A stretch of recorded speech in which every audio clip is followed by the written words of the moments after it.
This podcast will contain spoilers for all aired episodes of HBO's Game of Thrones and all published books in George R.R. Martin's A Song of Ice and Fire series. Stop laughing, I'm talking about something serious. No, I was just thinking, do you think John will still take her baby away? When there's no baby description. I don't think there's no swap. I just want it. I just need it. Give me your baby. He'll serve the watch. Get a cloak on him. Can he use the crossbow?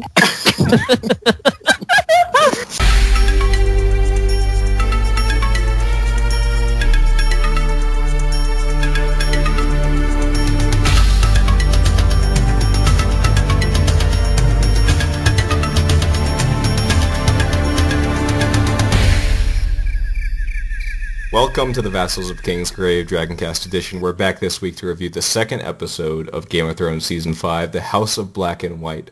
My name is Zach, also known as Alias in the podcast of Ice and Fire forums, and joining me for this review, we have... Hi, this is Greg. I'm claudiusthefool on the forums. Hey, this is Matt, Varley on the forums. Hi, my name is Bing. I'm Shoeshiner on forums, formerly of DragonCast and now infiltrating the DragonCast. Claimed him for our own, don't worry.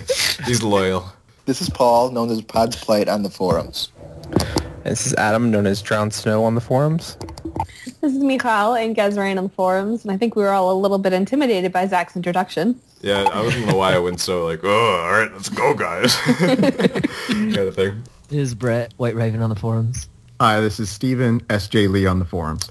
And that's everybody. We've got quite a few people for this time around, so it should be a lot of fun to get everyone's thoughts on this here episode, season 5, episode 2.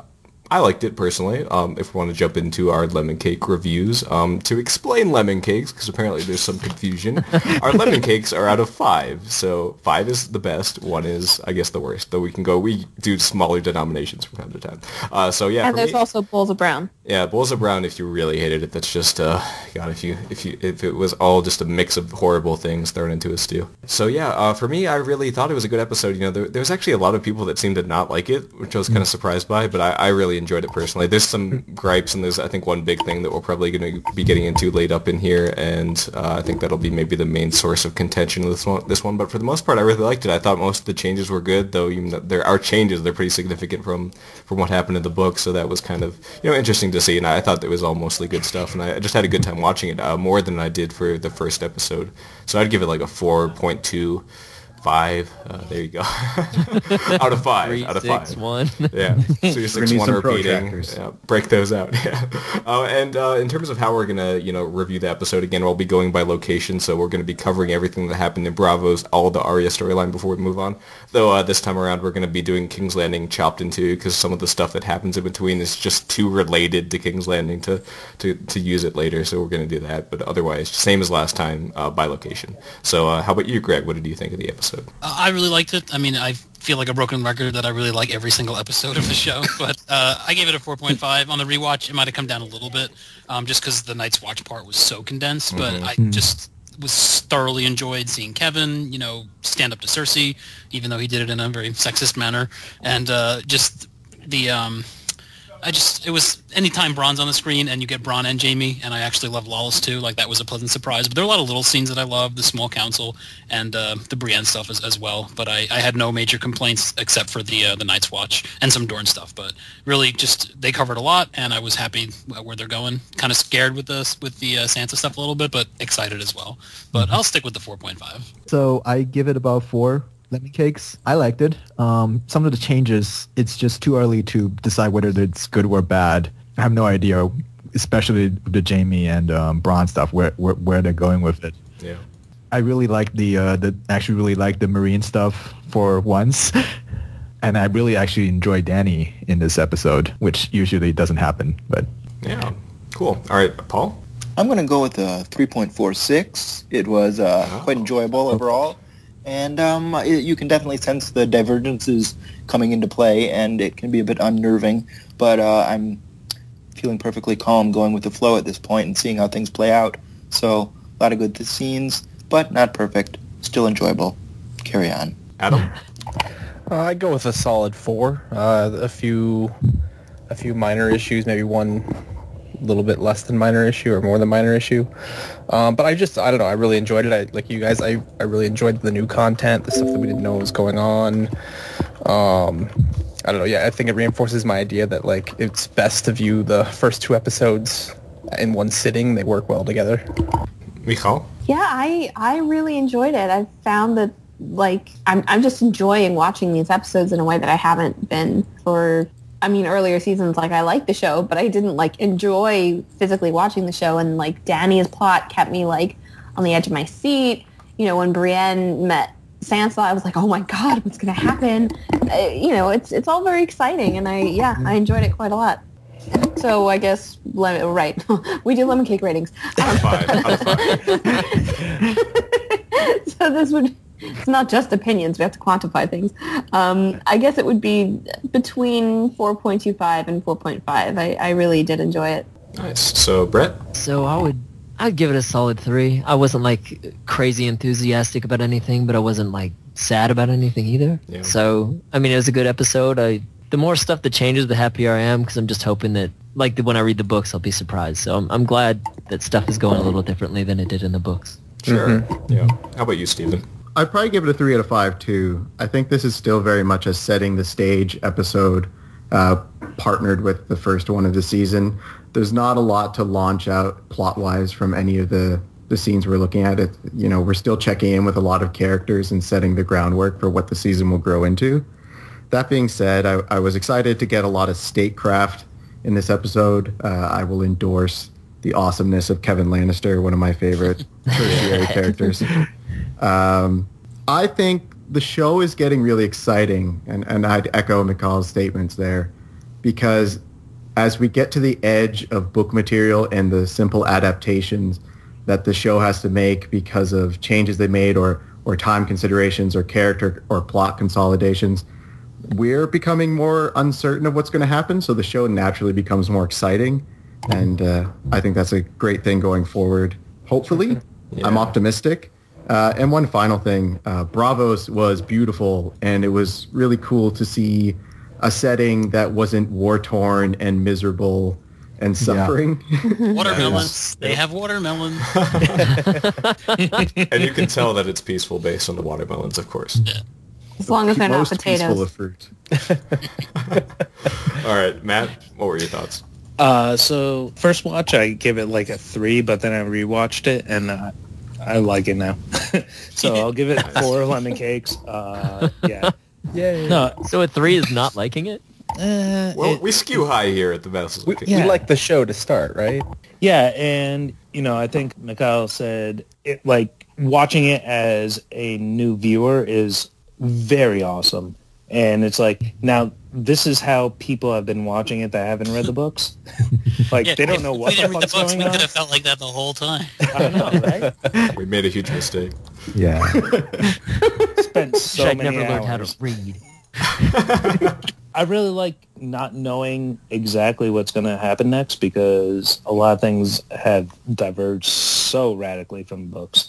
So I'm really excited to see what's going to happen. Yeah, and we kind of get an in-universe sort of, I mean, you can read it this way, kind of reference to the whole book reader not knowing much at this point thing with Celise's comment we'll get to later, but yeah, that was pretty funny. I thought that was a cool little thing, especially since it wasn't just like for us, but it actually fit the scene well too, so I thought that was a really cool thing.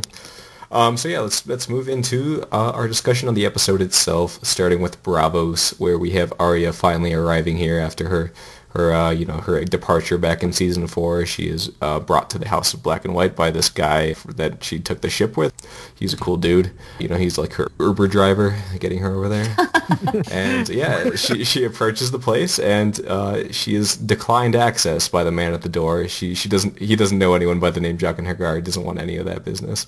You know what he says though? He says, "No one here by that name." And afterward, I was like, "Oh, yeah, so clever, so clever." When I was watching, I was like, "Dude, just let her in the door, you a-hole."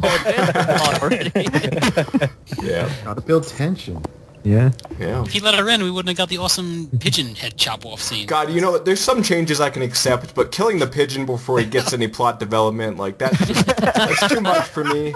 It was just a microcosm of Ned Stark. Yeah, it's unacceptable. I was waiting so hard for her to call those guys camel cunts, and she never did, and I was so disappointed. Oh, that would have been great. I didn't even think Just about a waste. that. God damn I it. did like her line though. The Nothing's worth anything to dead men. Yeah. Yeah, like, It's kind of like the whole like nothing is nothing, the whole thing back in season 4 when Biter showed up. So any thoughts on this whole sequence? Like, you know, I think it kind of functions all together. She first shows up there in his decline, waits around for a bit, recites her names, then eventually gives up, throws the coin away, and then goes out to live in the city, and you know is accosted by those guys, and then the Jock and Hagar guy comes and scares him off, and she's allowed inside. So what are thoughts on this whole sequence? So did anyone else think of Last Crusade, where it's like, that doesn't look like a library, it looks like an abandoned church for the House of Black and White? I thought it looked like not as impressive maybe as I expected. At least it looked kind of drab besides the doors, and the doors themselves weren't even that cool. like that was cool, right? It was like far away and like. Oh yeah, it was kind of like on its own sort of island kind of thing, and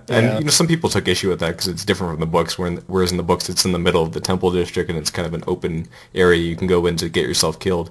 yeah. Do you still think they'll be a part of the whole thing? The whole maybe people killing themselves there? Maybe, I'm not sure. I think that it easily could be. I think that the whole thing about like Arya not being allowed in was kind of, you know, it was testing her, right? So it might not be a thing that's like the place is just closed at all times.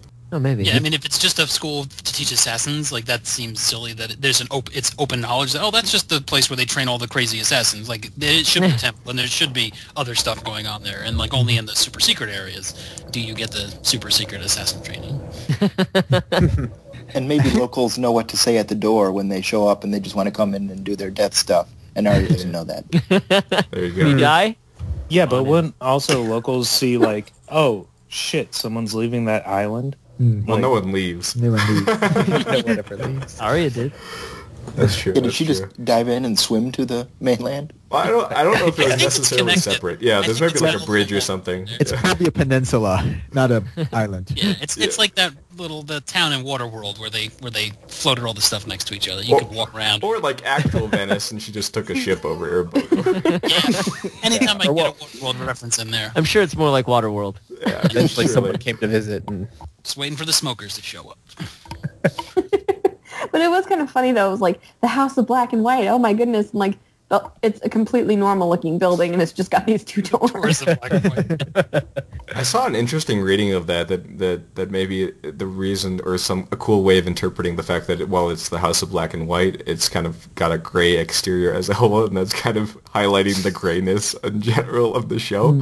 I thought that was a kind of cool way of spinning it, but yeah, it's not as remarkable. I mean, yeah, that's kind of a cheap thing to use, but yeah, I thought it was neat. Are we going to keep doing this hissing stuff? That's I mean, we have to, right? I think that kind of thing sounds really good when you like read it, and then when you say it out loud, it Yeah, sounds it's like, silly. oh, that But, sounds tacky and stupid, yeah. But I get what you mean. I liked it. Yeah. Yeah. I think like the fact that it doesn't look as maybe impressive or maybe exotic. You know, I think the whole thing, the whole Bravos is not played up as exotic or foreign. It feels more lived in. It feels more real. And I feel like it fits. It fits the Bravos that they're trying to build. I agree with that. Just from what we've seen from the inside of the Iron Bank and stuff like that, it seems like very like Greek columns, like very like neat lines and shit like that, rather than what he says in the books where everything seems to be more like Venice and like leaning in and built on like next to each other. That's fair. Yeah, I think that obviously kind of takes away some of the bright colored aspects of Bravos in the books, but I think this is actually a more believable kind of interpretation of it. Like I can see this being like actual people living here, not just like people in a carnival. But right. Yeah. But yeah, I thought it was fine. So Do you guys think we were like spoiled? Do you think Jack and Agar really is the old man? Or do you think that's just the show shortcut of being like, no, this is where we are? I hope not, because they're drawing it out way too long in the books. If that's Jack and Agar, Right. that seems a little too much. I I'm don't perfectly think it is fine with either. characters just disappearing. Like they don't all have to show up again. I mean, just because he's like the one faceless man we know by name. I think that means in the books, Jack and Hagar we're pretty sure he's in the Citadel right now. right. So yeah. Yeah, he is. You're right. Yeah. And we're just not doing that plot line. Yeah, I think this is no time. We're just not doing Old Town or any of that. So They're we might saving as well. Old Town for season 9. Yeah, sure. We'll get him there later. Oh yeah, for sure, definitely. Yeah, that's gonna happen for sure. But you just use the one guy that, in fact, all the TV show watchers remember and really like, and just use him again. It makes sense for TV. And really, when you dig into it, there is no Jack and Hagar. Any of those faceless men could use that persona at any time that they wanted to, really. Right. I think I it's wonder the if same they're going to guy, go though. that direction or not. Yeah, I don't think it's like a something I was different guy wondering. wearing the face. I think it's the same dude. Right. I was wondering if they were going to do that where, it would reveal that Jack and Hagar's face is one of many on the wall, and, the kindly man stand-in at the opening, the black kindly man, would just reveal, like, hey, anyone can become Jack and Hagar. He's not a one person, Do you want to be Jack and Hagar? Try it out. It's just a face we all wear. It's a poor fit, but you can make it work.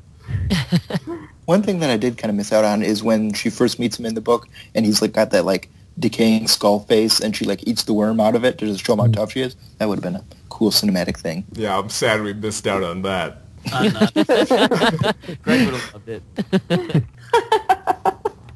But I mean, I think they kind of accomplished that same kind of thing with that scene. With, I guess I'm just gonna call those guys Bravos, even though they're probably not. But Yeah, those are pretty sad-looking Bravos, if those Yeah. are like the Bravos. and picking on a little girl, like seriously, guys. Yeah. But I thought that was effective. That it was just kind of like Arya. I mean, none of it really like makes direct sense to me. Like, I'm not sure exactly what happened in that particular incident that Jaqen was like, oh, okay, now you're good. Right. Other than just wanting to string her along, which is fine. I mean, Jaqen could do that. But like, I don't like the logic doesn't like 100% add up to me. But like, I don't. That everyone knows what a faceless man looks like. Yeah, it must be the robe. There was that particular shade of red. I think it's the robe. Yeah. And another thing that occurred to me is he could have been like wanting to see if someone had sent Arya there, if she was like working for someone, and then if that was the case, then she would leave their little island and go report to somebody. But since she goes and lives in the streets and kills a pigeon, that means she's kind of desperate and there on her own. They can tell as soon as she killed the pigeon that she was ready. Glimpsed it. That she's not there at someone else's request, that she's just there on her own. I don't know if this fits with anyone else's viewing, but to me it felt like, I've read a couple of reviews and they said Arya spent a day there. It felt like she was there for like more than a week to me. Yeah. So maybe they were watching her the whole time, and like that she was committed, that she had some of the necessary skills to become part of the Faceless Men. But I feel like she definitely spent a day in the rain, and then they went to another shot of her like huddled under another thing. And it's Yeah, like, well, I think the way Yeah, you know this is that she only does the thing once a day. Maybe not. Maybe she's just saying it over and over and over again. Maybe that actually is how it is. But normally she only says it once a day, so that's how I was kind of thinking. Yeah, me too. So she camped out in front of that place and nobody walked in because she's like, "Hey, why are you letting that fucker in?" I guess not. The way I kind of interpreted the whole, eventually letting her in and why they made that choice was that I think that what the whole, throwing the coin away in and going to live in Bravos and just not caring about being totally shut down is that it's showing her detachment, willingness to be, no one, and that whole thing. Because I think that it shows, a significant amount of, at least not caring to like she even says in the thing, cross the narrow sea, this is all she wanted to do, and to just give up on that and move on, that's a pretty big move. Yeah. And I mean, I think this might be one of those things where we as book readers are at a slight disadvantage because we're not worried for Arya when she's turned away. We're like, okay, well, she'll get there in a minute, Right. This, if you're not a book reader, then you're kind of like, well, she's in Bravos now, what's going to happen there, and I think... Watermelon merchant. I think she has plenty of plans, but I thought it was also cat of the cantaloupes. 2 out of 5. Poor. Just poor. Shut it down. End the podcast there. We won't do better than that. We're done. There was also a nice callback to her first time on her own when she ran away from the Red Keep. And I remember there was the scene. I think it's right before Ned's execution that she killed a pigeon or something, and she snapped its neck, and yeah. She got better at it, that's for sure. Yeah, she definitely that one did not stand a chance. Technically, that sword is for stabbing, not for slicing. But I guess it's such a small animal that you can just slice its head off. But You just hack it with a stick. supposed to poke it. I thought in King's Landing she was using her wooden sword. She was knocking them down. Yeah. She just, So I would assume she definitely had to spend more time there, because I'm guessing she wouldn't show up there one day, it rains, and then she's like, well, fuck it. Because, I mean, it seems like there's more, she would have waited longer than that. So yeah, it makes sense that she would have been there for a week rather than one day. I think so anyway. I'm not sure. It was kind of unclear since the rain was like a thing that seemed like it was happening overnight, but yeah. All right, let us move to Westeros in the Riverlands, and I guess the inn of the Crossroads is this place. So we're in the inn of There's one inn in all Westeros. The only one.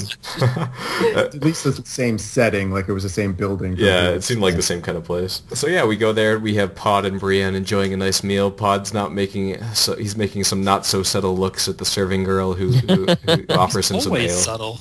He forgot what women look like. It's fine. Yeah. He's got one there with him. God. Yeah, seriously. That's true. And he notices on his perusal that Littlefinger and Sansa are in the inn with him. So he tells this to Brienne. She approaches, but Littlefinger and Sansa, they just shut her down because they kind of don't trust her at all because she doesn't really make a very good case for herself. What does she want her to do? What does she want her to do? To come right around? Like, where would she take her? To the wall? I think she was just asking to like join them and like be Sansa's personal guard. Yeah, she didn't want to go anywhere. She just wanted to jump on their bandwagon. But she seems keen on not letting him be with Littlefinger, like, and she doesn't accept that offer, even though it's clearly thinly veiled. We're going to kill you. I think she wanted to separate him from Littlefinger. Or else she wouldn't have said to Pod to like go find horses. She knew shit was about to go down. And Pod grabs one horse. Come on, Pod, we need two. Pod is not good with horses. We've established this. Yeah. I like how she's like, just ride, and it's like his third time on a horse ever. Her scaring away of those horses didn't really do anything. All the knights got horses immediately. I think two. She got two, like, ran away. Like, you saw two bolts, so she was -2. It was all right. I think they were showing off how awesome the sword was, because they did it a little bit later on when she broke the other guy's sword. In a much better way. Yeah. But I thought that was awesome. It's nice to show that this sword is better than other swords. So it also has a lion hilt, which is not helping her case very much. Yeah, she should have had that swapped out. Yeah, she should have explained, hey, this is your old sword that got destroyed. Oh, wait a second. Remember your father? It melted down, and I'm using it now. But it wasn't my fault, I swear. I'm glad she's not quicker in conversation. When Littlefinger like starts talking to her, she's like, I don't want to call her dumb, but she looks like she's just trying to think it all through, and it takes her too long. And that's like a throwback to the books. She knows how how bad the truth's gonna sound. Like, well, Stannis was Renly was killed by a shadow. Like, oh, like that's her. It's the truth, but that's what she has to fall back on, and no one believes her. So it's just It's all. She has no out. She was kind of like Book Davos in that way, and that she like. I love this thing that Book Davos always just goes and does something that is probably going to kill him.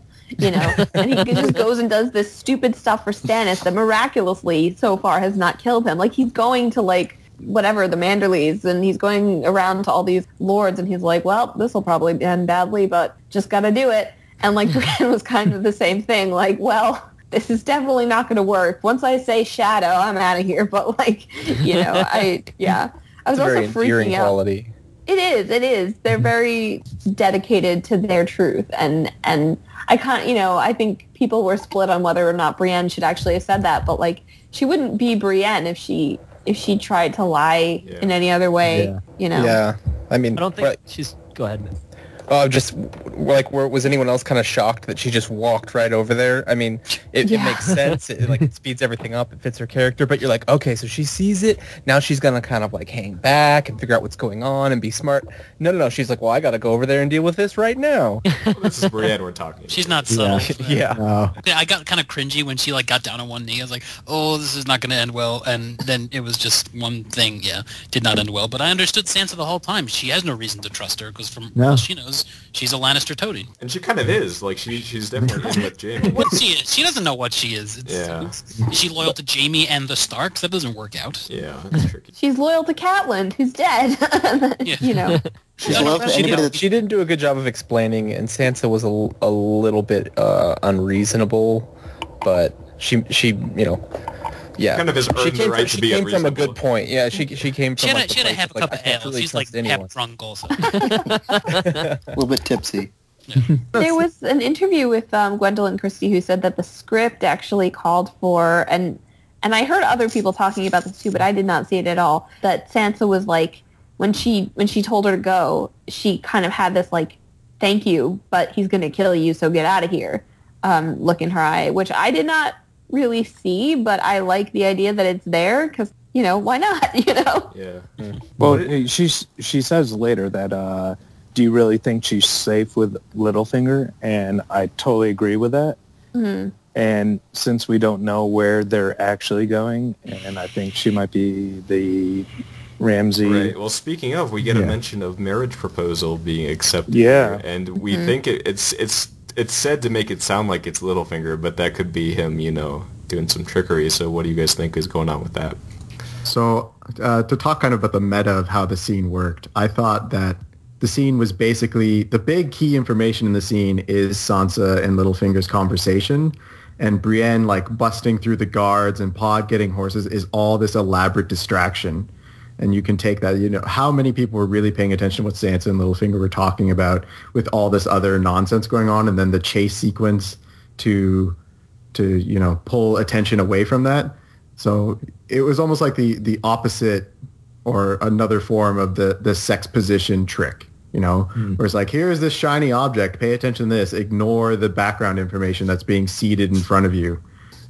So if they're trying to pull something off, it'll be like, oh no, we mentioned this marriage in episode 2, and here it is in episode 8, or whatever they're planning to kind of fool us and the viewers, people who aren't, triple watching each episode to scrutinize every scene. Isn't the thought that, they're going north, though? I mean, like, she's, like, they're maybe going to set her up to marry Ramsay, but, I mean, I still haven't seen the leaked episode, so, I'm sure people listening have more information than I do on that, but, I mean, they dyed her hair. Could it possibly be they try to pass her off as Arya? I mean, even though some people would know who she is, like, back home in King's Landing, if you say Sansa showed up at Winterfell, that would cause a whole lot of problems. Right. I think Arya, she's 3 feet taller and 4 years older. Yeah, it's been a year, whatever. Girls develop faster than boys. Right. Then Brienne is playing Mance's role, right? Oh, yeah. Because, Yeah. Eventually Maybe rescue. they're got to be going, because I just don't know what they're going to do with Brienne. It's either that or it's going towards something with the Brotherhood, but we haven't heard anything about the Brotherhood in like 3 seasons, so. Yeah, and we're pretty sure that Stoneheart's not showing up, so it's got to be the North. All right, so yeah, I mean, we're talking kind of about the plans moving forward. This kind of seamlessly goes in with what happens later with Brienne and Pod. They run away, they're chased down by these guys, and we see Littlefinger making his escape with Sansa with the other guards. Brienne cuts them down as Brienne do, saves Pod and completely kicks ass. And then we do get that line about how they're going to go after them, and it does seem like they're being set up as the ones to try to rescue Sansa from Winterfell or whatever happens with them. That actually made me really sad because it was like, these guys aren't evil. They're just Vale soldiers that Littlefinger's send it, It's like, I mean, I guess they probably would have been ordered to kill her eventually, but it all felt very, futile to me. And, well, he seemed to pick people that would obey the coin, right? Like, people that could be bought is who he wants, because that's what he trusts the most. Yeah, true. They were definitely cast as not the nicest looking guys anyway. They definitely had the, sneering, I'm going to kill you. Just working stiffs, man. Yeah, I hope none of them were Lothar She wouldn't have Brune. made it through the scene. If they would have to cast Lothar Brune as Jonathan Banks, I can't see him as anyone else. So. Oh god, that would be great. Yeah, that would be so good. just grumbling the whole time in the back, not wasting one moment. Yep. Yeah. That means you have to get Bob Odenkirk as Maester Coleman. Of course, Also, yeah. just to add some levity. All right, so let's move ahead to King's Landing Part 1, where we get Cersei receiving her gift from Dorne in this weird box that opens by pulling a handle on top, and it opens up, but apparently she already knows what's in it, even though it doesn't seem to close again. And Metaphor box. Yeah, the metaphor box, where she gets the snake with the necklace in its fangs, and I believe it's a viper, actually. Sorry, a viper. Oh God, I don't. My snake knowledge is just inefficient. Fail. And so yeah, she shows this to Jaime and kind of laments the whole situation with Marcella is very upset, and Jaime decides that he will go to Dorne to make things right. I like how he had to ask, where do you think she is? Of course she's in Sunspear. You have to figure out where she's hiding. She's not hiding. But she's not in Sunspear. She's in the Water Gardens. Different place. Oh, see, my shocking lack of knowledge. I forgot that. That's their summer palace, right? Cut this out. Jamie's not such an idiot now, is he? They're close by if it makes you feel penalty better. box for 5 minutes. Yeah, I mean, it was definitely very funny. I think the first thought on a lot of people's minds was like, so Cersei like opened it and then put that box back together and then like had this all happen part 2. So I think that probably could have been written a little better. Like, I would imagine if Cersei got a gift from Dorne at all, she could have been like, Jamie, like, come here, you know. But I really liked the scene. I think, you know, I really felt Nikolai Coster-Waldau out in this episode, in this scene particularly. I thought that those like latent fatherly feelings, you know, he's very good at kind of at suggesting those without really doing that much. And I, you know, I really thought that Cersei's behavior was understandable. Like I felt her frustration and her fear and her, you know, I still am not such a fan of her being like, oh my gosh, Marcella was shipped off to Dorne. It's like, yeah, people get marriage betrothed. Like that's what happens, you know. But in this case, like her freaking out for her safety is certainly more than understandable. I thought. Especially with the whole, you know, Maggot the Frog, like she thinks something's gonna happen, right? She's got that smirking whore from Highgarden. Yeah, that was the most Cersei thing I think that she's ever said, which I thought was really cool. I thought she did great with that. So yeah, so Jamie says that he will be going to Dorne, and he goes for help. He has to get the band back together, so he shows up at Stokeworth, where Bronn is hanging out with Lolly Stokeworth, who's in the show now, apparently. Amazing scene. Yeah. So happy to see her.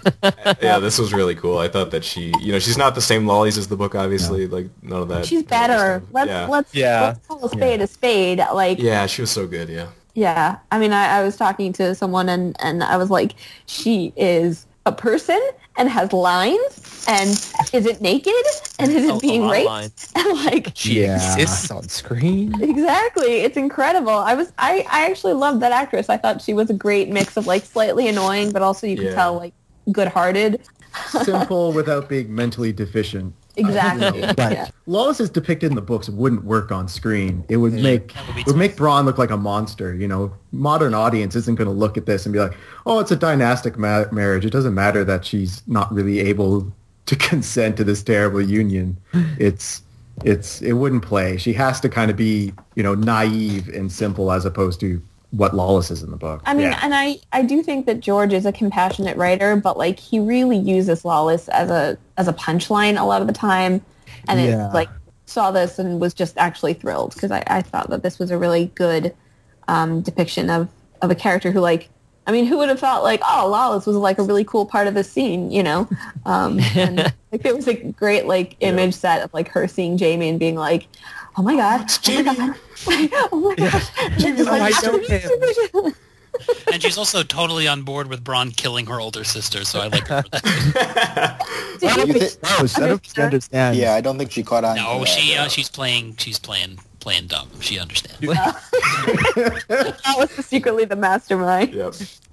So do you think this is the last that we'll see of her? Because that would be sad. I hope not. Maybe at the end, like after Bronn comes back, or maybe Jamie comes back with Bronn's dead body and she'll be crying over it or something. But he's being betrothed to someone else now. Jamie like killed that whole thing, so I think we're done with her, unfortunately. Though, yeah. It sucks. Maybe he'll come to King's Landing and like make her one of Marjorie's ladies. Maybe. Yeah. Or maybe Bronn comes back and is like, no, she's still mine. She's mine. I love her. Well, I don't think both of those men are coming back from Dorne, but We'll see. Both those. theory of As mine. a side comment, I thought Stokeworth was like the coolest place we've seen forever. Like that's the place I want to live. It's got like beachside property, the flowers everywhere, like cool looking castle. I'm in. I want to live there.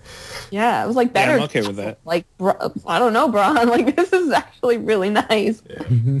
Maybe it's crappy inside. It's maybe a little bit too close to King's Landing for comfort. True. You might want to be a little better climate. I like Bronn's acting job at the beginning of this scene because I understand exactly what he's going through with his girlfriend just yapping on and on about a wedding. And he's just, oh, I'm sorry, what? Yeah, we'll do that.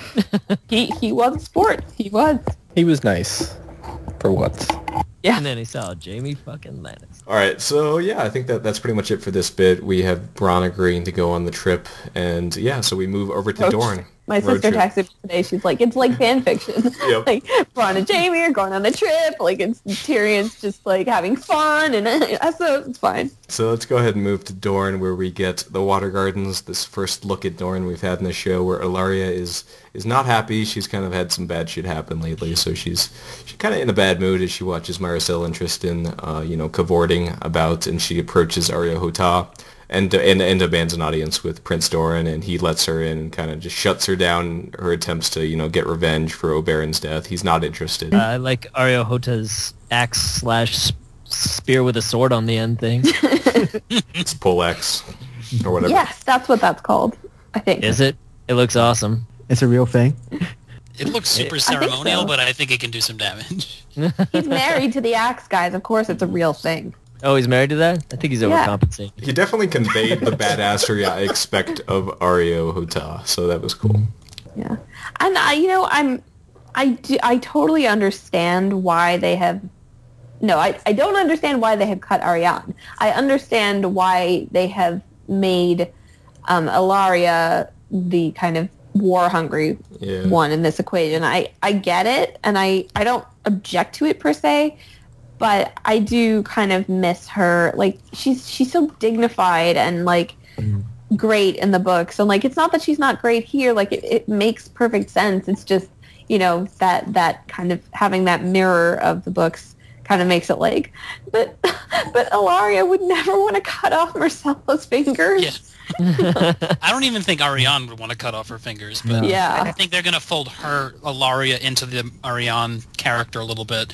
I mean, maybe they won't go so far as having her, like, seduce Jaime or Bronn, but she's the one, who's going to probably have some plot on the side, and she's going to get somebody killed by Arya Hotah. She's also Darkstar, though. She's got that. I was going to say, are we going to get Darkstar? No, Amin got cast as Darkstar. Oh, yeah. Cool. Right. Oh, I forgot. He's uncredited, but he's there. I can't wait to see that. Oberyn would be upset that his paramour is trying to chop off girls' fingers after he got done telling Cersei how they don't hurt little girls in Dorne. Yeah, I think the whole thing is she's kind of blinded by grief, like she's not thinking straight. I think it's okay. The only issue I had with it is what is her political authority here? I guess she has like the Sand Snakes with her, and that's the main thing. But like I just wasn't understanding why, like, she's a bastard and they have more rights in Dorne than normal bastards. But it just seemed weird that she was the one kind of making this revolution go. She's the Dowager Paramour. The Dowager Paramour is a high position. The problem is Oberyn wasn't anything. He wasn't ruling. He wasn't ruling, though. He doesn't have power either. So you can get away with that in Dorne. Like, I think that actually, just the fact that she's, like, up there yelling at him, that is probably also meant to tell us, like, this is not King's Landing. This is not, people do speak their minds and do get away with things that Kevin spoke his mind. Yeah, I did. Yeah, I did. Let's see how long that lasts. I think that makes sense. She definitely like has the will of the people behind her too, so that's kind of where maybe she's deriving that influence.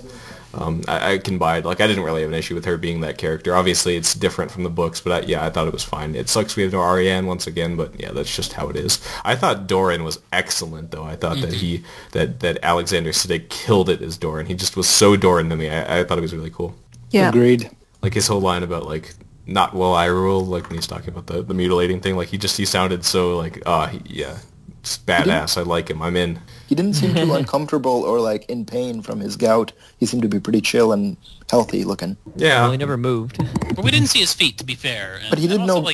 He did no grimaces, or it didn't look like he was in pain at all. In the book, he's like constantly suffering. Well, you can read it that way. You Yeah, can but read he this as didn't him move. grimacing the entire time. I think that was kind of... People be like, is he shitting? Why? I think he manages Is his that pain kind of well. chair? Like, he keeps it together when he's talking to people, and then he can be like in super pain around, Arya Hotah and Arya. Yeah, exactly. But, we have to flip our tables, of course, because there were no blood oranges. Oh my god. Give it time. Give it time. Still time. It's the pigeon all over again. Disappointing. Alright, so yeah, that's pretty much everything with Dorne. It was a short bit and kind of just an introduction. I hope we get a lot more, because yeah, like I said, I'm loving Doran so far in the show. I thought that was really cool. Do you think Bronn will be Darkstar? And slash Just randomly, he's like, I'm of the night, I'm Darkstar. Well, no, I mean, just... No, yeah, I get what you're saying. Because Jamie and Bronn are going to have to pick, like, secret names to call each other. He'd be like, I'll be Darkstar. Excellent. I'll be Gold Leader. I'll be Darkstar. I'll be Gold Leader. Make it happen. Oh my gosh. There you go. But guys, honestly, I really, really think that Jamie is Ares Oakheart in this situation. Maybe. God. Are you going to put money on that? You think they're going to kill Jamie in this I season? think they're going to kill Jamie this season. How many screeners do you have? I have I've only seen the next. He dies in episode You've 4. already seen it. No, there are no Dornish in episode 3. I'll tell you that. But Oh, Wow. spoiler. don't tell us that. sorry, Watch. Well, it's already lost a lemon cake, man. it's just my theory. I just think that's where this is going. That he's going on this grand thing to save Myrcella, and it's going to end with Aryo Hotah chopping his head off. It's totally Maybe. possible. All right, so let's go over to the other side once again of the Narrow Sea, going to Illyrio's wheelhouse, and or what are they called? What's it called in the book? Like those things that move? Palanquin? Palanquin, yeah. But No, it's- Palanquins are characters. yeah, it's a different thing. In the book, they're in like a litter kind of thing, but whatever. That's a carriage. Yeah. Yeah. Yeah. So, and yeah, Illyria is not here. Or without a motor. It's a box. It's a box. call as it a we've, box. As It's we've like heard. what Cersei used in season 1. Covered wagon. There you go. And we have Tyrion and Varys here talking, doing their Tyrion and Varys thing, it feels like, so far in this season, just talking about stuff. And we get some Just two guys talking. Just two guys hanging out. we get some witty you know what I'm saying, witty stuff. Repartee? Being exchanged here. We have the whole are you gonna just talk about how feudal everything is in Tyrion's? You're right, there's no point. That was funny. Maybe line of the episode there. So any thoughts on this whole thing that we're getting here as we kind of get more information on Varys and Tyrion as they head toward Volantis? Volantis, not Marine. Not Moraine, true. So I think that's the Right. first time we get that information, yeah. And Tyrion doesn't like being put into a box. Whether that's a physical box or the metaphysical situational box. Yeah, Even if it's a poopy box or if it's a nice non-poopy box, he does not like it. right. I'm Very pretty sure set he's up shitting boxes. in both boxes, but except for the one that's in his mind. Maybe he's claustrophobic. No, but Varys doesn't like being put in a box either, and that's why he can't rule. He likes opening boxes. He's been denied that privilege here. It's that crowbar. He's got that crowbar always ready to open a box. I actually think Tyrion does maybe have some claustrophobia at this point because I mean, Varys kept him in a really it was small. Like I could imagine that being legitimately traumatic for Tyrion, and just he's also trapped in his own head. Like, let's get real. That's why he's drinking so much because he can't deal with this.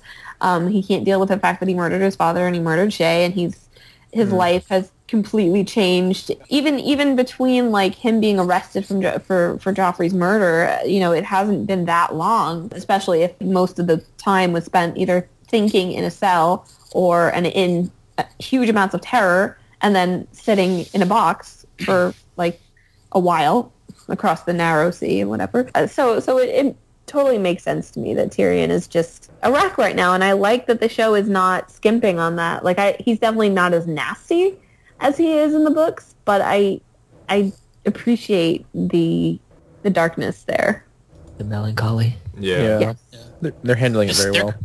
Their conversation had me thinking, do you think, because we know that Varys was in touch with Jorah, originally, that he was his contact, do you think he knows that Jorah's in Volantis and he's going to be their guide back to Meereen?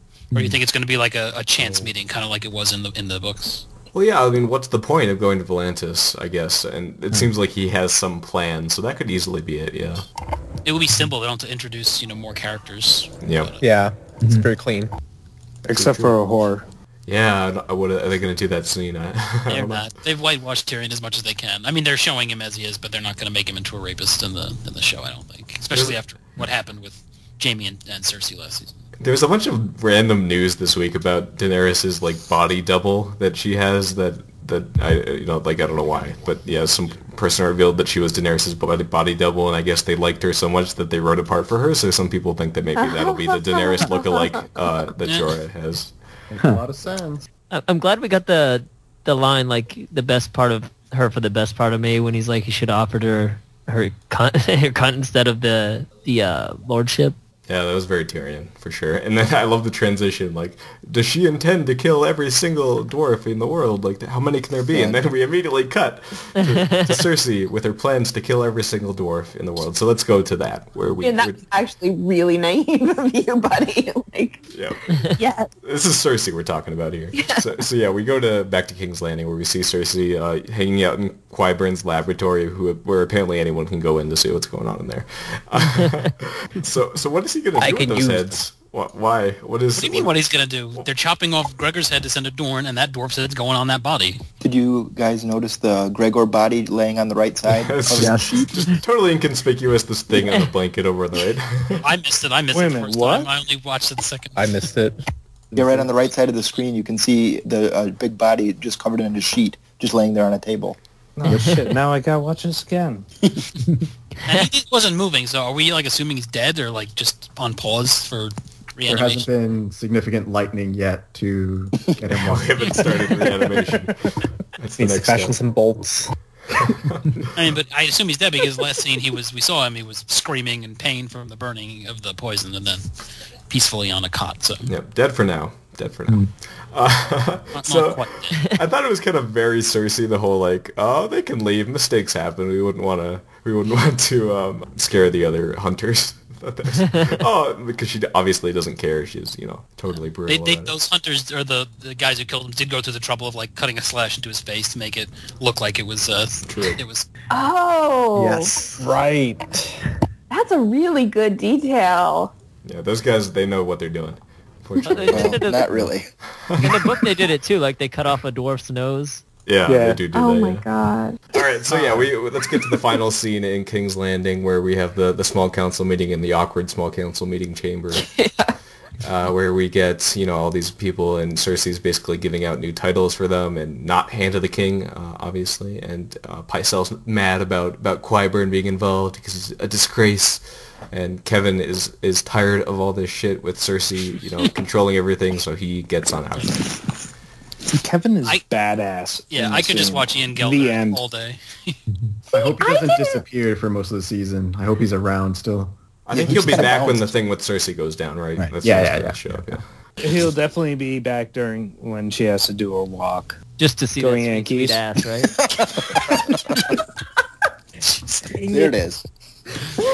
Well, obviously I'm not like rooting for Cersei in this scene, but it was a little bit like, Kevin was reacting this way because it was Cersei, not necessarily because she was doing anything. Robert never showed up at, councils. Like, I doubt Joffrey, when he was there, it was just a total shit show, and I'm just saying, like, it's not the craziest thing in the world for Cersei to be like, the king isn't here right now. Obviously, we know it's because Cersei is Cersei and is being like, Tommen, why don't you play with kittens instead of coming to learn how to be a king? But, Kevin's opinions were a little bit like, I will not take orders from a woman. And it's like, well, you know what? Like,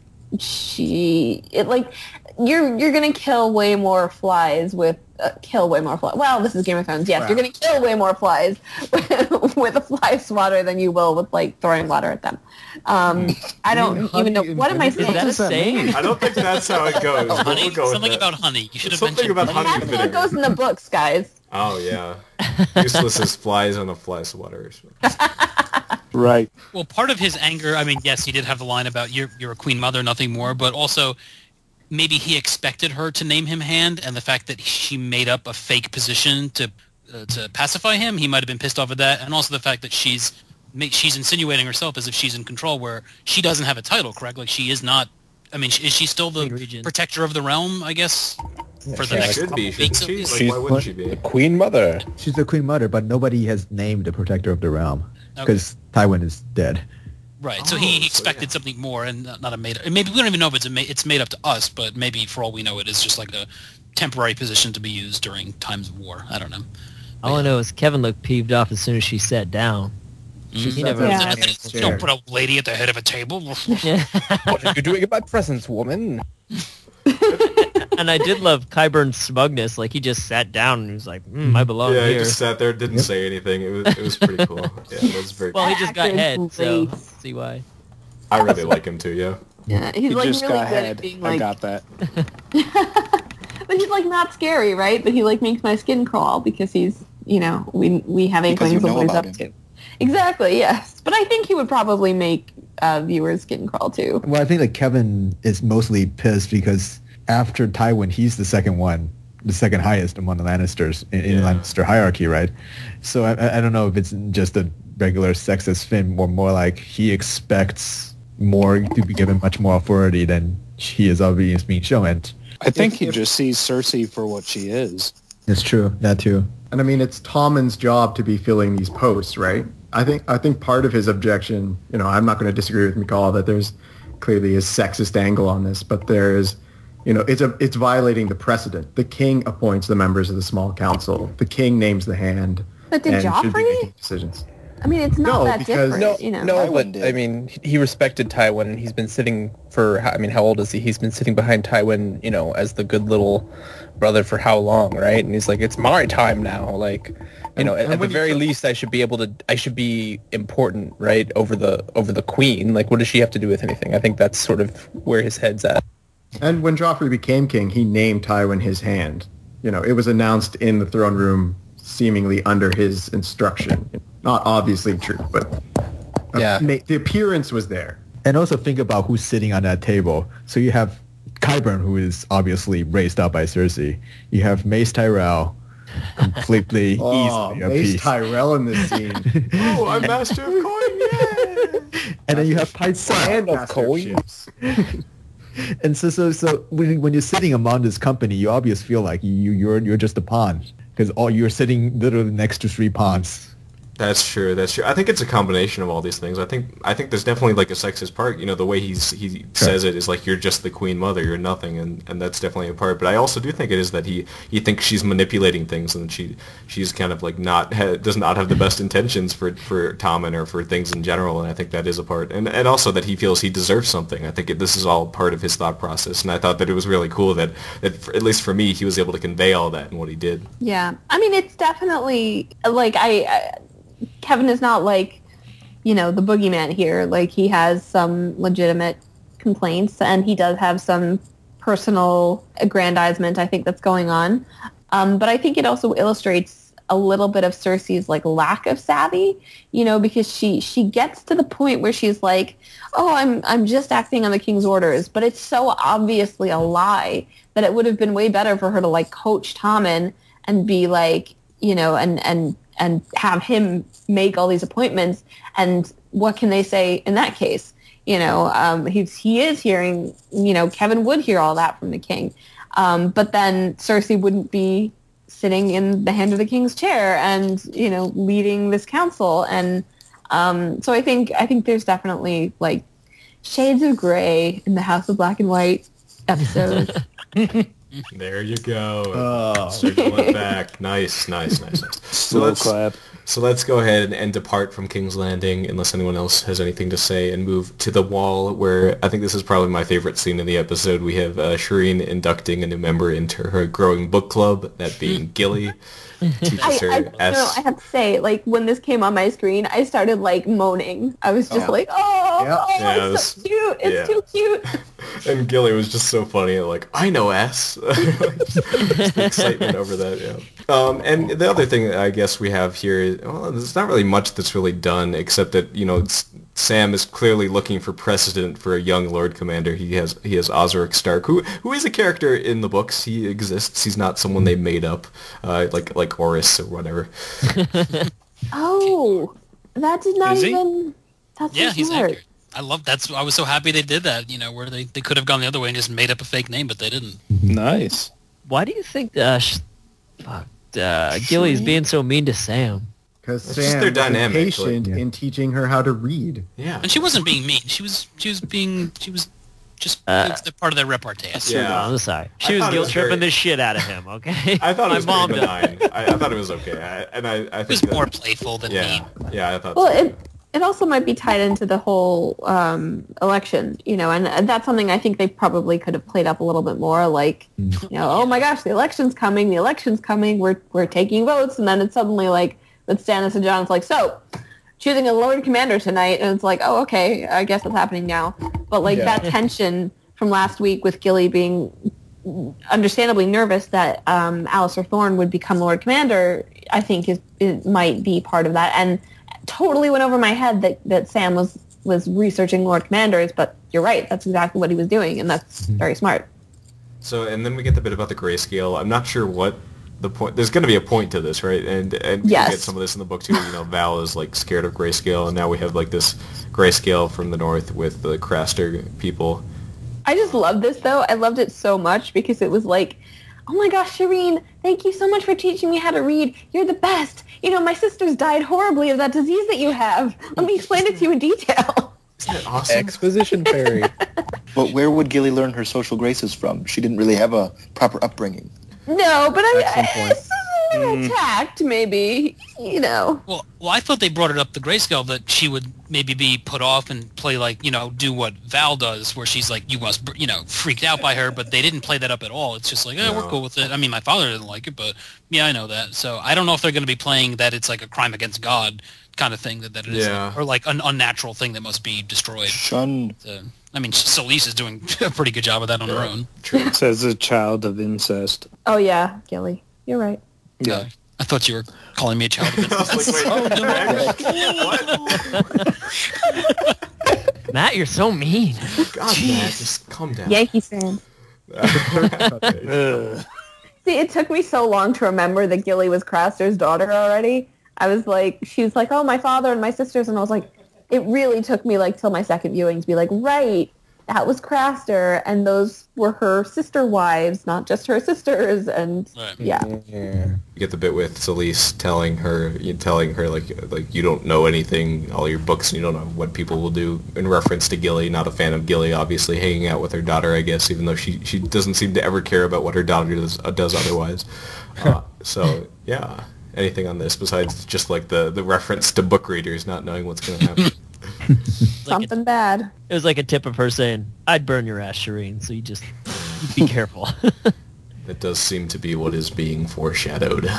Every time they show Celise, I just think of that one split scene of like the first trailer of her like lying in the snow screaming, and I don't think that bodes well for Shireen, and I do not want that to be the case. I'm going to lose my shit, guys, if that happens. I'm really going to lose it. That'd be too bad, because I think Shireen, kind of like Bronn and other of these more minor characters, once you put them on screen, the dynamic between Shireen and Davos last season or in previous seasons, and now Shireen with Gilly, that was great. It builds the character up, and it makes it harder just to say, okay, and now she'll be burned at the stake for whatever reason to advance, the next stage in the story. It gets harder for writers to make those kind of commitments. Yeah, that's true. Like the Unsullied method, right? Give them a puppy and then kill it. Thanks for reminding me of that. I guess going back to the books, like I've thought for a while that Grayscale, that something's going on with Grayscale, between John Connington and the whole thing with Gilly and not Gilly, Val, and this, this does indicate to me that this plot line is going somewhere, and I don't think that goes anywhere good.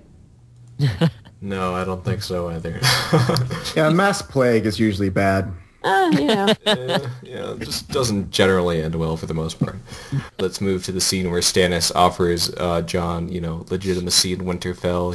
He says all this, and we were kind of predicting this last episode. This is what he would end up doing, as he does in the books. He it says, "I'll make you a Stark if you give me the North." And Jon, despite the fact that this is everything he ever wanted, refuses eventually. The other big thing we get in the scene is, as introducing this topic, we get Lyanna Mormont in written form, saying, her whole, like, Bear Island knows no king but the King of the North, whose name is Stark, which is, one of the best moments in the book. Yeah. So it was awesome to see that represented in the show in some way. So, yeah. In a childish scroll. Yeah, that's what I was going to say. The penmanship is straight up grade school, which just makes it all the more compelling. I want to know how she addressed it to Stannis. Like, what did she write his name as? Dear King Poopy Pants. Yeah. All right, so any thoughts on this whole bit with Stannis and Jon? Obviously, it was a pretty cool scene. It's cool to always see them interacting, and we get this cool moment in the books where Jon gets this offer that he ultimately refuses. Well, I feel like they left out a line, or I just missed it, but in the books, he offers to make him Lord of Winterfell, and doesn't he also offer to, like, absolve him of his Night's Watch vows? Because what's the point of making him a Stark? If Well, I think that's assumed. Yeah, that's assumed. Okay, but Well, they he should also- mention that, because they didn't mention that in the show. I was like, well, you make him a Stark, but he's still going to be in the Night's Watch. He's like, I can't break my vow.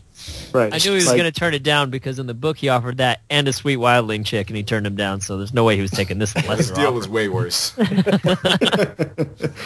HBO seems to always go out of their way to reference, like, to clarify stuff for the people who don't know what's going on, and I felt like they should have done it there. Yeah. Well, I mean, Benjen Stark was a member of the Night's Watch, so... But he could hold no title, so he wouldn't. Yeah. If he was Lord of Winterfell, he couldn't be a member of the Night's Watch. All right. So anything else before we move to the Lord Commander election scene? I think this will be maybe our biggest point of discussion. So Why? Why? That It was like... exactly the same. yeah. Yeah. I Textbook. love that scene starts with John like giving this moving speech. Like it's the first thing not even the first thing I wanted, the first thing I can remember wanting, and it's so intense. And then it's like classic Kit Harington. I'm gonna turn him down. And Sam was so moved that he was like, "I'm gonna make this man a leader. Gonna do it." So yeah, that's what we get. So Sam, puts John's name forward for the election. His opponents being Alistair Thorne, as opposed to Janos Slynt in the books, and Dennis Mallister. No Cotter Pike here. And Dennis I wanted Cutter. Like, Dennis Mallister gets like 3 votes for it. and then he dies. And, They should have showed everybody leaving the room, and he's still sitting there just dead. Face down in a bowl of brine. Well, this got very dark. yeah, I know. I'm sorry. That's terrible. Good job, Greg. I'm sure J.J. Murphy is a very nice actor, and we wish him his family all the best. Sorry. I didn't want the actor to die. The actor did die, that's why. Oh, did he really? Yes. That's Well, I'm an asshole. Way worse. I thought you were joking. I didn't know he was actually dead. Did they just prop him up for the scene? What happened? After the We are the worst. Oh, no. No wonder why he didn't win. Huh. It was a weekend at Bernie's Texas. You didn't win. Guys, Must be guys, a posthumous title. I'm pretty sure Mallister's dead. Yeah, he's dead. I think. Yeah. Oh God. Okay. So yeah, Sam, kind of shuts down Janos Slynt. We get that. He gets his awesome he was cowering with the ladies and the children. Gilly was not cowering. Yeah. So Gilly wasn't cowering, but Gilly had a freaking rack of lamb. She was ready to take someone down. Yeah. And he just kicks ass in that way, and it's cool because it's very Sam still. I mean, it's clearly him gathering his courage, I guess, in the same way he does in the books at this point. But it's still like very like hesitant, kind of bumbling kind of Sam way of making this declaration. So I thought that was really, really well acted. I didn't think he was that bumbling. I like how he's a little less timid. But he's definitely less than in the books, but it wasn't like full. I didn't feel like he was a completely different person. Right. You could definitely feel the John Bradley shining through when you hear him do interviews and stuff. He's got that kind of witty repartee. True. That's the third time we've said repartee. And I still can't even say it properly. So I think Paul's the only one who said it properly. So yeah, this is the main, I've seen a lot of discontent over this because it's not just that it was a change from the books. Obviously in the books this is much more involved. We get election after election that's deadlocked. They can't, because they need a certain amount to declare. They need 2/3 or something. Mm-hmm. Yeah. Yep. They need that to make it Lord Commander, whereas here it's decided by 1 vote. Yeah. It's Raven's little vote there at the end. I think you have to cut it down, obviously. But, Oh, yeah. this much? I mean, it would have been nice if they were oh yeah, people are coming in from the Shadow Tower. If they made a little bit more of a big, this is kind of a big deal. We don't just do this on every 3rd Wednesday. Yeah, it definitely felt like you're saying, it felt too fast. It felt like not a significant moment, and that's the big thing, because it should be, right? It's this huge thing with Jon being elected Lord Commander. It's going to drive his action for the rest of his life. Yeah, and it happens behind his Such back. as it is. Such as it is. Especially since, Spoilers. don't you think that, the Mormont died in season 3, right? Like close to the beginning of season 3. They've been without a Lord Commander for a good long time, and I think I do agree that the audience probably could have stood a reminder of the fact that this was a massively significant thing. This was really important. Yeah. And no, you know, Ed, we didn't even see Ed, and we didn't get his line about "Stop, don't vote for me," which I was really looking forward to. Maybe they did this last episode. how many thought like they different killed shaped tiles do they have? Like, why didn't they just? Exactly. If they're putting them on different stakes, why didn't they just put them on stakes? Why they have to And- break that They're pot? collected in a Yeah. group. Yes, exactly. I think the idea was so it would be anonymous, but then you'd have to pick up the specific one from a bucket anyway. Exactly. Just so that Aemon could tell the difference. You It think is like feeling- If they're like braille voting. Dennis Malister's Oh, like, I God. still got a pile left on that table over there. Nobody fucking voted for me.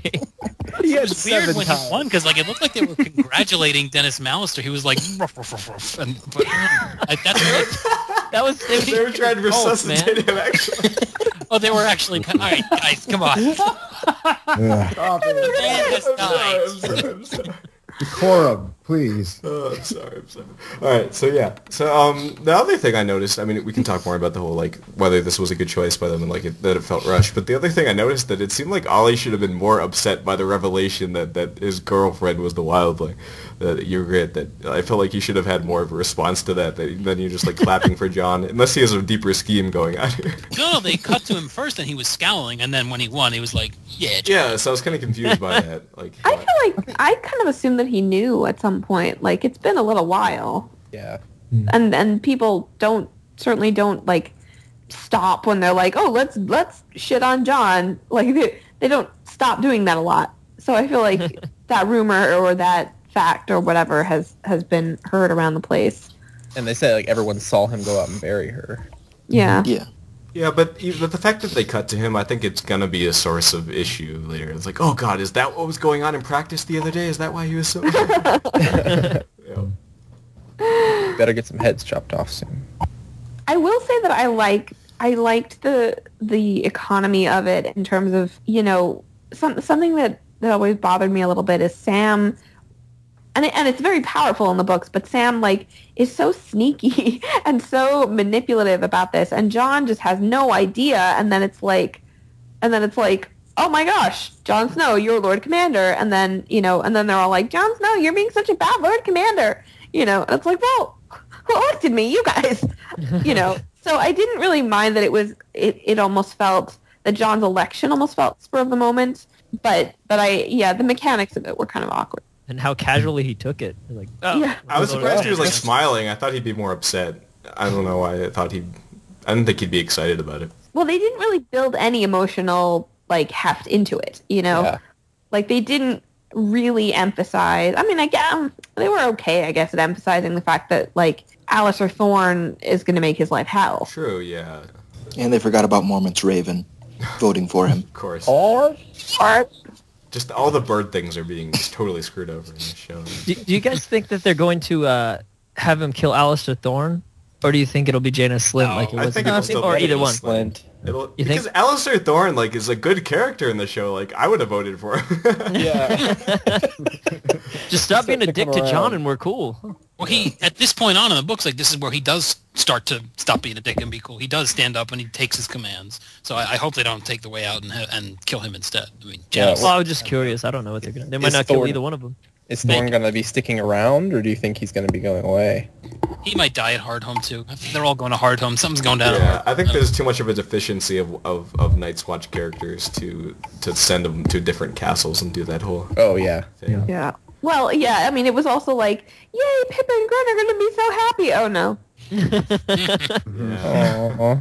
It's going to be interesting if Sam sticks around, because I'm still convinced they're not going to do the whole Bravo's Old Town thing with him. Because the whole thing in the show, in the book, is that the reason why things kind of fall, one of the reasons why things fall apart for John is that he sent all his friends away. He doesn't have any friends around him to support him. Right. So we have Pip and Gren are dead in the show, but we still have maybe have Sam around. So I'm Well, wondering. Garrett Tuttle just showed up too. Oh so yeah, he's here too. Oh, right.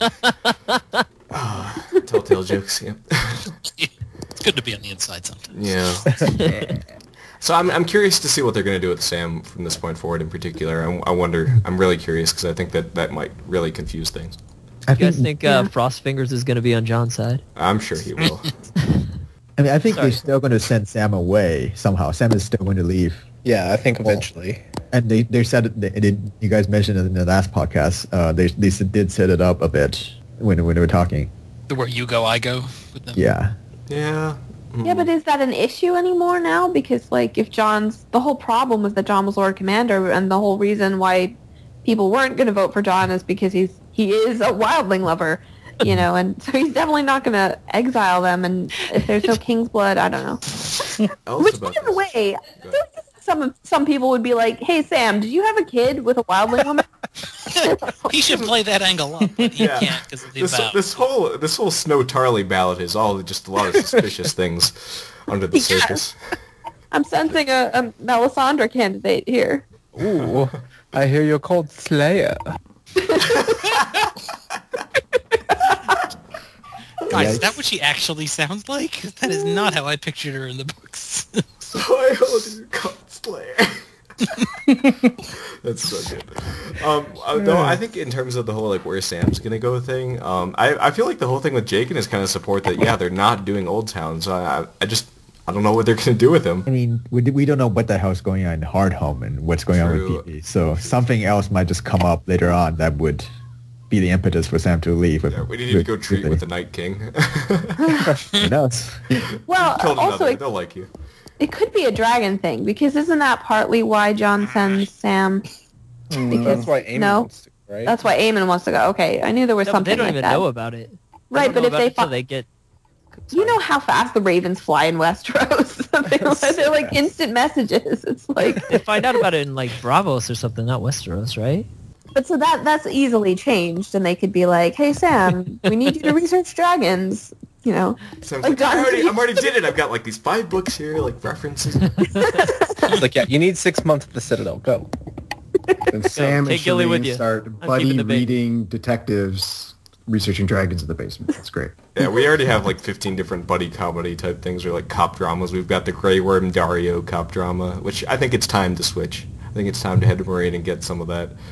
So we go to Marine. We have Dario helping Grey Worm explain the meaning of fear. They find his son of the Harpy hiding in the wall. I hate Dario. Yeah.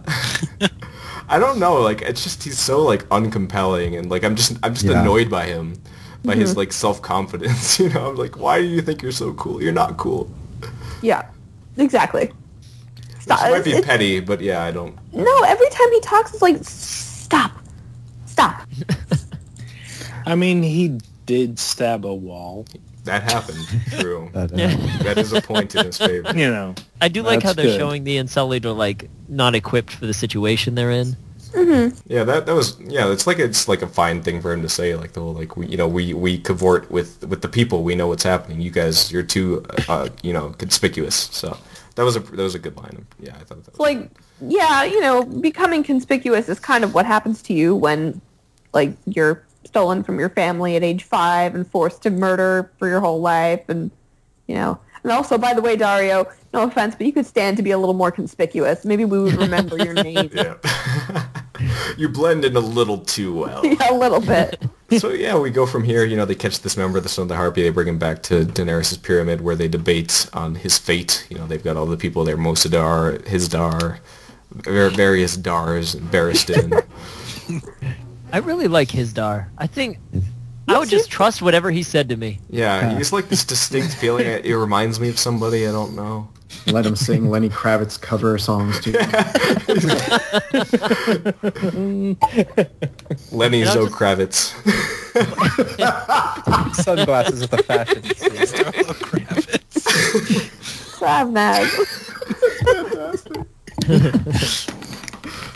When I was watching this scene, I was just like, Daenerys could really use Tyrion so bad. She has him. Yeah.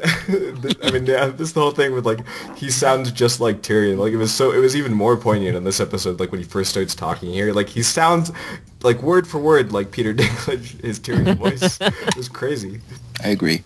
It's gonna be a problem when they meet up and they're just talking to each other. Like, who's talking here? I'm so confused. So yeah, we get this bit with Mosadar. He thinks that a fair trial is not going to work. It doesn't suit the politics of Marine, and Barristan's encouraging it. and he tells the story to Dany about her father, kind of finally reveals that he was not the best of dudes. Which I was just waiting for Dario to come in and interrupt him when he was like about to finish, because it's like they never would have got that shit out in the books. She can't find out anything about her family. But like, do you think she couldn't have gotten this far thinking her father, like everything was a complete lie about him? Like, that blew my mind, which is she actually like thought that they were just making stuff up. Like, of course he was awful. I think part of it's denial. I think it's not like she actually. She grew up with Viserys telling her how it was a lie and everything, but she also knew from her time with Viserys how awful he was, and he was full of himself too. So she should have seen that. But I did love the speech by Barristan. I loved getting that speech and his exposition though. But I think Dany also, like, only pretty recently let herself, and recently, I mean, 5 years ago in terms of the show, but, like, in the actual timeline, fairly recently came to the understanding that Viserys was such a toxic person and was, so terrible. And, I mean, I can imagine, like, this is all, like, theoretical for her, it's not, there is no practicality to it. She's never even seen King's Landing, so it's, I was also a little bit like, wow, you're still that naive, but I bought it in the end. I was actually surprised she accepted it so easily. I was expecting more like, shut up, Barristan, you don't know anything. Yeah. That's kind of what I expected. But yeah, this scene kind of, sets up the whole discontent between her advisors thinking that they should do different things, which kind of, she ultimately decides that she's going to do the fair trial. She says that to Barristan, but then Mosador, he's just so not in on this plan. He goes to visit the guy, and the guy insults him, and in response, in retaliation, he, kills him, props him up in the street, writes "kill the masters" in English, as you do. Yeah. That's consistent. Hey, his grammar was great. Yeah, it was excellent. I mean, way better than Lyanna Mormont. Like, just miles ahead. So yeah, and this kind of sets up the big dilemma that we're going to have here, where Dany has to respond to this action. She has to do something about it, or she could be seen as, like, clearly showing favorites to the freedmen as opposed to the former masters. So she decides ultimately to execute him, but not just execute him, like, in private without anyone seeing, but publicly in front of everybody. Without a trial. Yeah, I really liked when Dario and Hizdar are talking, and Hizdar's like, she should have just cut off the traitor's head of the pyramid. And he's like, that's what I keep telling her to do to you. Shut up, Dario. Hizdar was right, though, and she should have done that. Or she should have not killed him, but she shouldn't have done it where she did it. The thing is, I keep going back and forth on whether or not she should have killed him. Like, I mean, obviously by, like, our standards of justice, she shouldn't have killed him, but I kind of... History of Westeros was talking about, like, how, she determined to give this Son of the Harpy a trial, and then she doesn't give Mosador a trial, but I kind of, like, there really isn't there aren't trials to determine, like, punishments in Westeros. Like, this society is not that advanced. They're to determine guilt, and if you know someone's guilty, then the sentence is... Well, this is the thing I didn't understand about Mosador's logic. Like, I get that he doesn't really understand maybe how it works, but it's not like there's a concern that it's going to get buried under the politics, and that the guy is not going to face justice if he clearly is a member of Sons of the Harpy and clearly is against the monarchy that Daenerys set up. It's not like he's going to fall through the cracks in the legal system here, right? So why? He might have a really good public defense attorney. I think Mosador is just aware of the public defense as a thing, like, or trials, because they just didn't exist for. Yeah, I think he's still in the mode of, like, I mean, I imagine for a slave, like, if you did something wrong, you were punished immediately and probably killed, and that's the mode he's in. Like, this whole thing really seemed very sad to me, because it was, I mean, he also fucked up, not just by killing the guy, but by dragging his body into the light of day. Like, otherwise they probably could have hushed it up. And I mean, Dany probably wouldn't have, but they could have. And they were all just kind of forced into these, like, public mistakes that, like, see, it's all Dario's fault. If he hadn't found the guy, then Mosador would still be alive, and nobody would be hissing at Dany or me. And But you got to think, like, his first kind of taste of freedom is, like, delivering vengeance on all these slave masters, and so he just sort of is like, well, this is what you do now that you're free, kind of. And I mean, I think he knows, like, yeah, this is not a good idea, but then the way Dany responds, just like, well, I had a press conference scheduled for 3 anyway, so we might as well do this really big mistake. I'm not sure I agree with that interpretation. I think Mosador viewed that he was carrying out justice. And, you know, he wanted to give Dany plausible deniability, to use the modern parlance. So he was carrying out her wishes that she couldn't do because of, you know, political restrictions. And then, you know, he doesn't view that he needs a trial. He confesses his crime because he doesn't view it as a crime at all. So he's kind of shocked that he's being punished for what he views as the right thing. Like, it's a little more... And the problem is Daenerys, when he enters, enters as he just did exactly that. She nailed all these masters to the cross. Yeah, so they expect that kind of action from her. So they expect that this kind of, I don't know, I wouldn't call it maybe a double standard, but they expect that should be showing them, you know, some more respect than they've received in the past, to the degree that they expect that she's kind of on their side. And when they learn that she's not, like, that's just a huge revelation for them, that she's trying to play fair, and it doesn't work out. Right. There is no fair in their eyes. Like, there is no, like, you know, I think that, like, they're approaching this fundamentally differently. You know, I don't know if Dany's, like, taken the time to explain to anyone what her vision of a free society is, you know, where everyone's equal under the law, and, like, you know, whatever, all that happens. And then, right, exactly, Mosador, like, breaks the law, and he's like, what are you talking about? Like, that, you know, justice used to be only for the masters, and now it's only for us. And, you know, obviously he's wrong, but, like, there's no reason why he should understand otherwise. And I think it's fundamental here that justice has been defined through violence, right? So the nailing up of the masters and the slave uprisings, and not just in Marine, but across Slaver's Bay, you know, political justice has been delivered through mass killings, essentially. So there's no reason, you know, it's hard to stop these kinds of revolutions when they get going, or stopping them from descending into general civil chaos, which I think the riot at the end of these scenes kind of shows. You know, now you've created a society where you have two groups at war with each other that have, you know, been sanctioned to kill each other under the previous system, and now under your new system, and get away with it, that there's no repercussion for it. So you have a real powder keg of a situation there. I would say I think she did kind of did the right thing, but the right thing isn't always the best thing. Yeah. This is a very Stannis decision she made. She's like, nope, gotta kill him. I have to. That's the way it is. That's the law. Well, I don't think it's so much, it's just the law, and she's just being Stannis about it. I think she's trying to show the masters on the other side that these are, you guys are my people too, and it's her way of finally extending an olive branch. But it didn't work. Also, let's stop using "let's being Stannis about it" as a negative. It's not necessarily negative, but it's just that's the way he operates, right? He follows the letter of the law, and I guess, maybe that's a way of interpreting. But he's got Davos there, and he's got Melisandre, and they're always arguing both sides, so he listens to his people also. And she's the one that decided that death was the punishment no matter what. It could have been he just imprisoned in a dungeon or whatever, but she decided that, nope, off with his head. Well, I think she decided death for a death. Yeah, I think that's what the nobles expect, though. Yeah, maybe that's the law there, or the common custom. Well, right now she's not going to start bowing to their customs. She's been against their customs ever since she got there, revolutionizing the whole system. She can make up whatever law she wants. I don't think they would have an idea of, like, murder could be punished by something other than execution. Like, that's really advanced.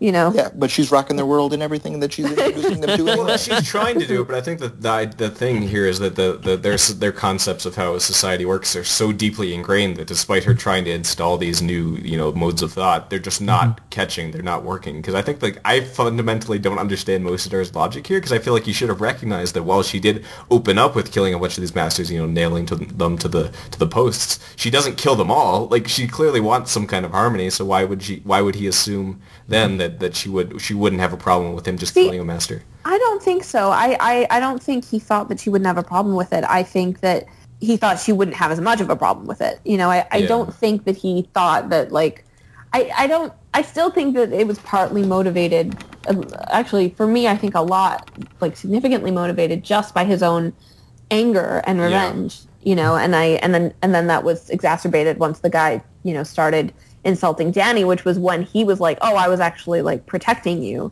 And then, you know, I also agree. I think it's a very good point that Dany is trying. I mean, it's not like she's trying to win points with the masters, but, like, she's like, we can, you know, bring these two sides into parity. And even just the way that scene is filmed, like, demonstrates clearly that there is zero parity. You know, there is, like, she can have one former slave and one master on her council as much as she wants, but they are on completely opposite sides of everything.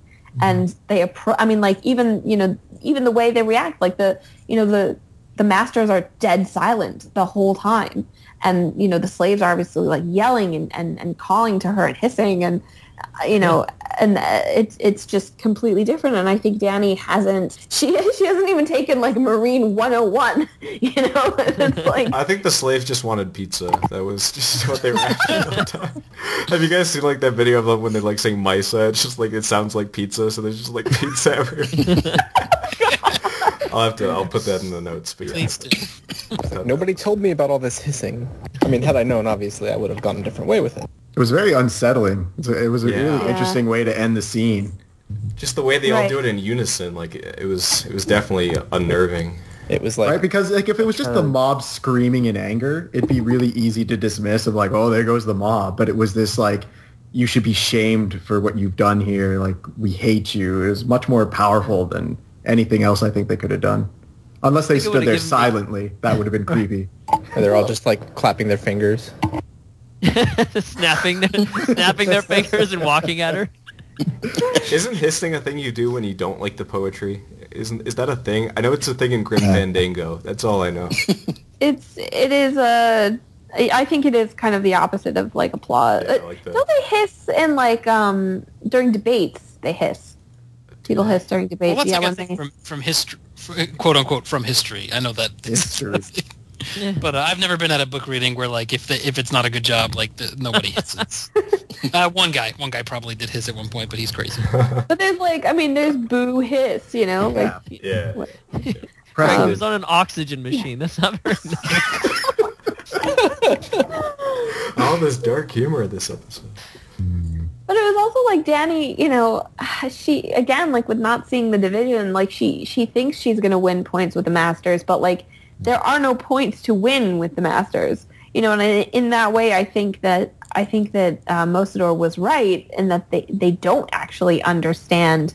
Obviously, nobody understands, but they don't understand from that perspective. Like, Dany is their enemy, period. It doesn't matter if she executes this one guy or not. Like, the only thing she did here was create more enemies.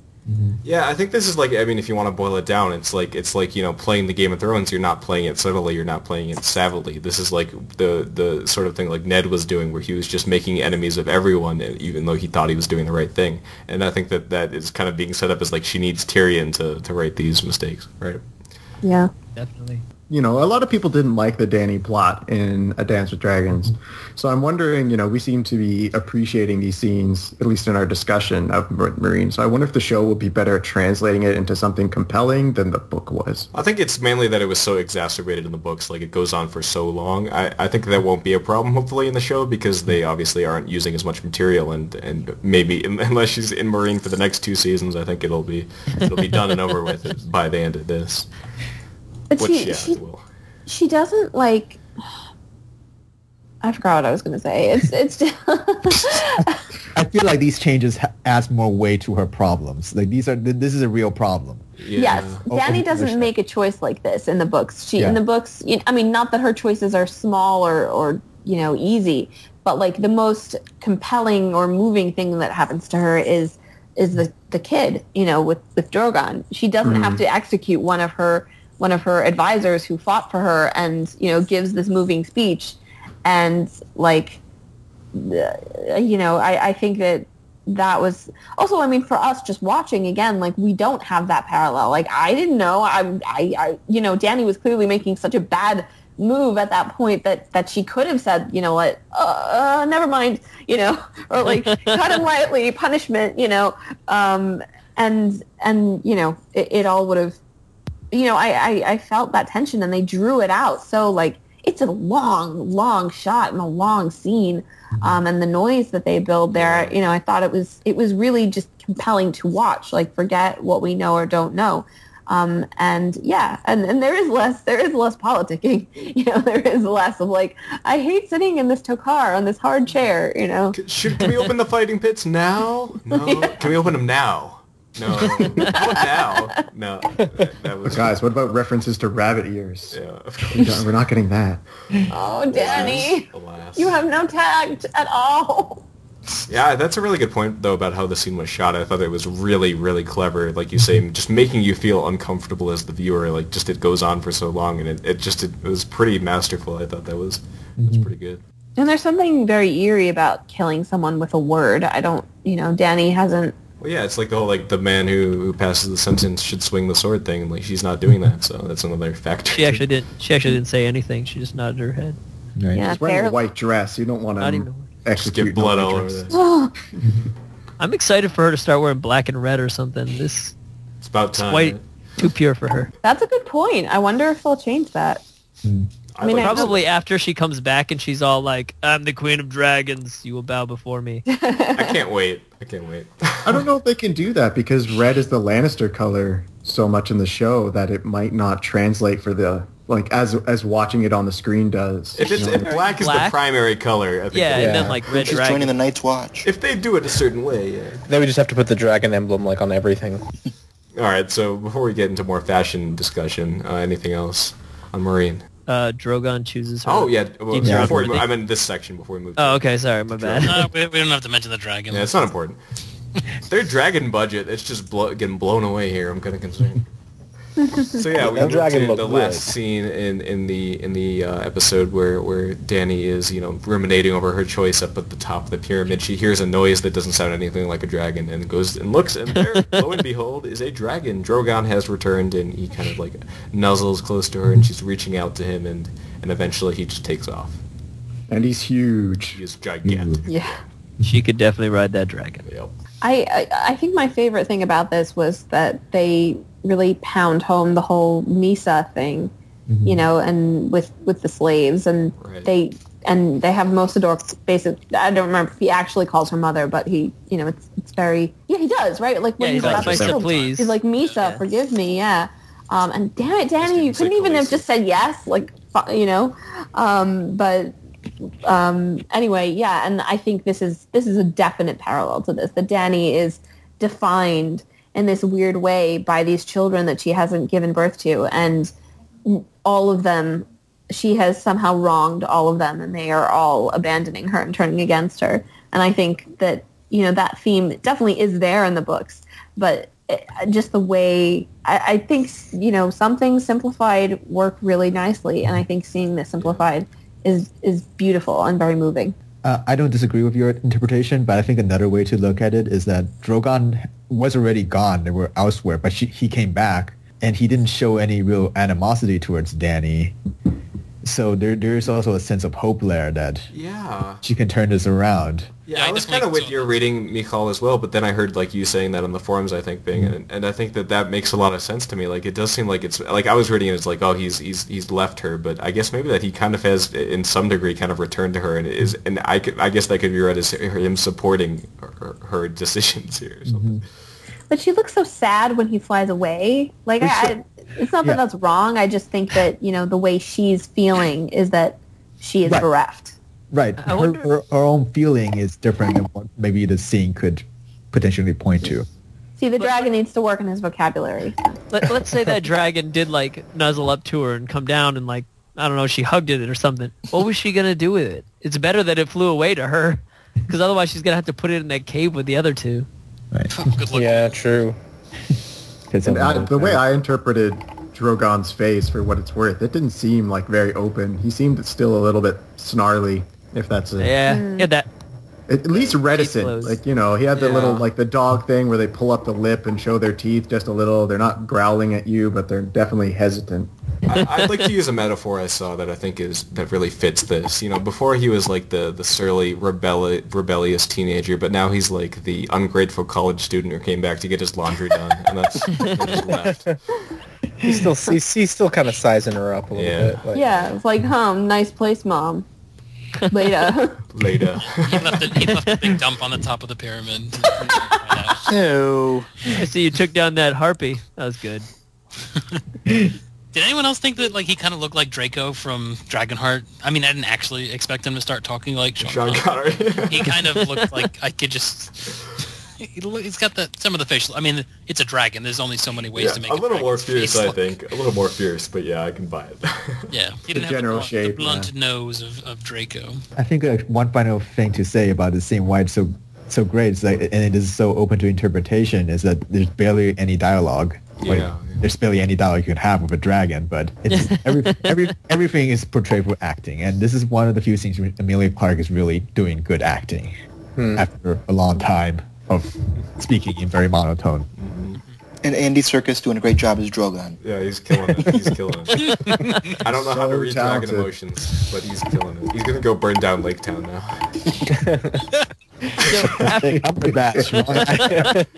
After that picture we saw, they like pushing down a big fluffy thing into her face. It's a tennis ball and a She's like reaching up to touch it. I'd say yes. I'm sure it was. All right, so I think that pretty much is it. A lot of cool stuff discussed here. I had a good time. Thank you guys once again for joining me for this. It was a lot of fun, and we'll be back next week, I think, for episode 3. I hope so, anyway. That's the plan, in case anything crazy happens, you know. But yeah, that'll wrap it. Are we having an apocalypse discussion again? I mean, are we going to be here later? I don't know. We'll see. All right, so that's it, guys. Thank you for listening. Anyone who's listening, once again, I'll make that comment. And we'll wrap it here. Thank you for listening to DragonCast. That is it. Goodbye, everybody. Goodbye. Right, Bye. thanks. Farewell. Bye. Yes, and Dragon Roar. We finally got our dragon sound.